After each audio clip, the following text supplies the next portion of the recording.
Барлықтарыңызға сәлем. Бүгінгі видеода біз пеште пісірілетін тефтели жасап үйренеміз.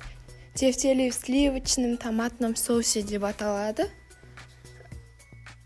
Тағам видеода көріп тұрғанда өте әдемі, дәмді болып шығады.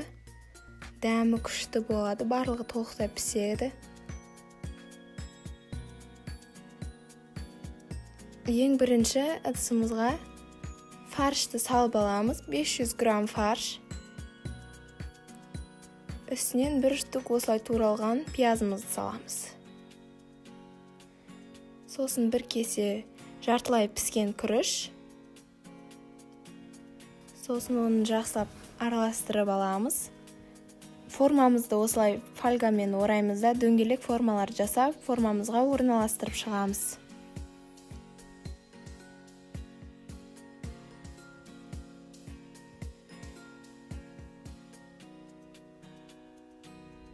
Осылай жасайсыздар. Сосын шамамен қалыңдығы 1 сантиметрге жетпейтіндей осындай қалыңдықтағы картоптарымызды жұқалап тураймыз, тұзды суға жуып, формаға видеодағыдай орналастырамыз.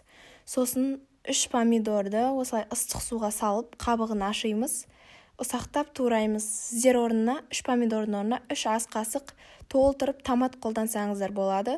Сосын үстіне 3 ас қасық қаймақ, тұз, бұрыш және 1 бокал су құямыз. Жақсылап араластырамыз. Бұл бізге соус ретінде керек. Жаңағы тефтелілеріміздің үстіне құйып шығамыз. Томат қолдансаңыздар түсі әдемі шығады. Менде томат болмаған соң мен қызанақ қолдандым. Пешке 40 минут, 50 минут шамасында тұрған кезде пісуге жақындағанда бетіне сыр себеміз.